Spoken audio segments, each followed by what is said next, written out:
संसद के मानसून सत्र में लगातार जारी भारी हंगामे और गतिरोध के बीच आज का दिन बेहद महत्वपूर्ण माना जा रहा है। एक तरफ जहां परिसीमन और जंतर मंतर पर पुलिस कार्रवाई को लेकर सदन में संग्राम छिड़ा है, वहीं दूसरी तरफ सबकी निगाहें विदेशी अंशदान यानी FCRA संशोधन विधेयक 2026 पर टिकी है। विपक्ष लगातार मांग कर रहा था कि गृह मंत्री अमित शाह सदन में आकर बयान दे और इसी बीच खबर आई है कि संसदीय कार्य मंत्री किरण रिजिजू ने नेता प्रतिपक्ष राहुल गांधी से 50 मिनट तक अहम मुलाकात की। सरकार गतिरोध खत्म करने के लिए बीच का रास्ता तलाश रही है। अब FCRA संशोधन बिल 2026 क्या है, ये आप समझ लीजिए। आसान भाषा में समझें तो जब भारत का कोई NGO, स्कूल, अस्पताल या धार्मिक संस्था विदेश से चंदा लेती है तो FCRA कानून के जरिए सरकार उस पैसे पर नजर रखती है। सरकार का साफ कहना है कि विदेश से आने वाली फंडिंग का इस्तेमाल देश की भलाई, शिक्षा और स्वास्थ्य में होनी चाहिए। इसका इस्तेमाल देश विरोधी गतिविधियों, अवैध धर्म परिवर्तन या राजनीति को प्रभावित करने के लिए बिल्कुल नहीं होनी चाहिए। यानी ये कानून देश की सुरक्षा और पारदर्शिता के लिए लाया जा रहा है। लेकिन 25 मार्च को जब इसे पहली बार लोकसभा के अंदर लाया गया था, तभी से लेकर अभी तक कई ऐसी संस्थाएं हैं जो इसका विरोध कर रही हैं। देखिए, Congress, DMK, Catholic bishops conference of India यानी CBCI और कई NGOs का ये कहना है कि ये बिल समाज सेवा करने वाली जो संस्थाएं हैं उनका गला घोटने जैसा है। और इन संस्थाओं की सबसे बड़ी चिंता बिल की धारा 14B को लेकर थी। संस्थाओं को यह डर था कि अगर उनका FCRA लाइसेंस रद्द या फिर खत्म हो जाता है तो विदेशी फंड से बने उनके स्कूल, अस्पताल और चर्च जैसी जो संपत्तियां हैं उन पर सरकार कब्जा कर लेगी।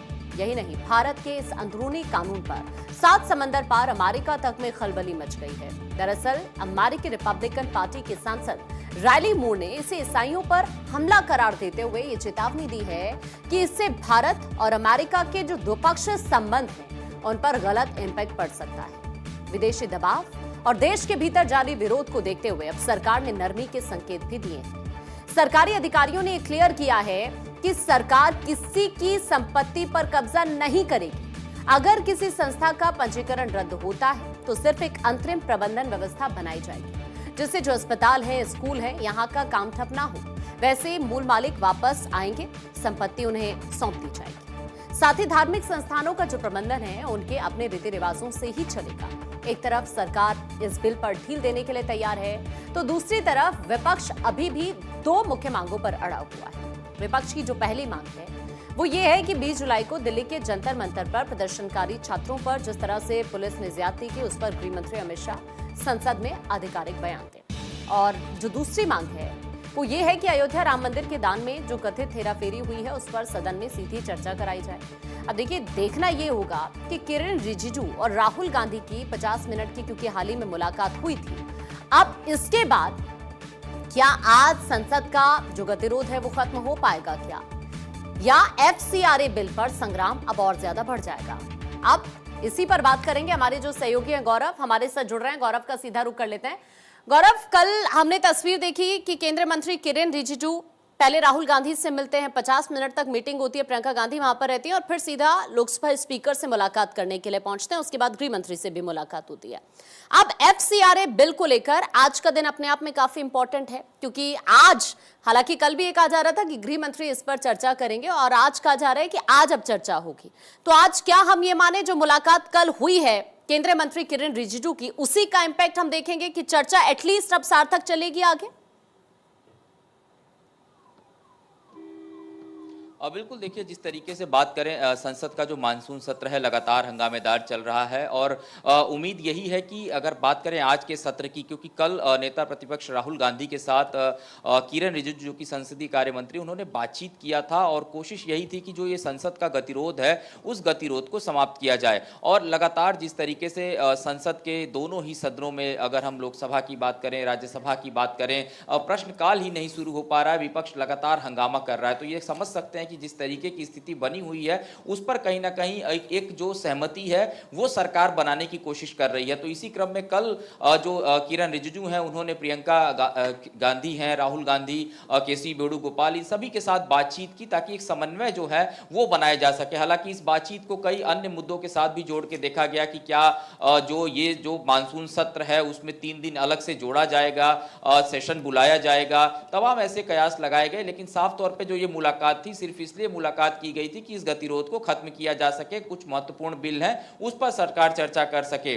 तो जाहिर सी बात है इस पर आज चर्चा होगी कि नहीं होगी, गतिरोध कैसा रहेगा तो देखना होगा। लेकिन आज भी जानकारी मिल रही है कि विपक्ष के तमाम जो सांसद हैं, हालांकि बारिश जरूर हो रही है राजधानी दिल्ली में, लेकिन संसद के मानसून सत्र पर इसका कोई असर देखने को नहीं मिल रहा है। तमाम जो विपक्षी सांसद हैं ये मकर द्वार पे प्रदर्शन करते हुए नजर आए थे। आज भी विपक्ष इसी तैयारी में है, लेकिन सरकार की कोशिश है कि कुछ महत्वपूर्ण जो बिल है उस पर चर्चा हो सके।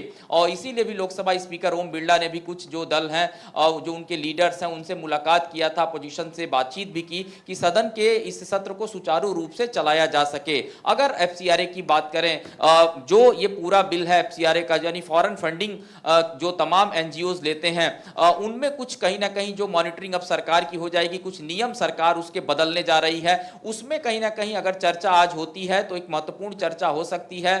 इस बिल को अगर हम देखें तो इस बिल को जब इससे पहले भी सरकार लोकसभा में लेकर के आई थी तो ये बिल पे चर्चा नहीं हो सकी थी, इसको विड्रॉ करना पड़ा था क्योंकि बहुत ज्यादा हंगामा देखने को मिला था।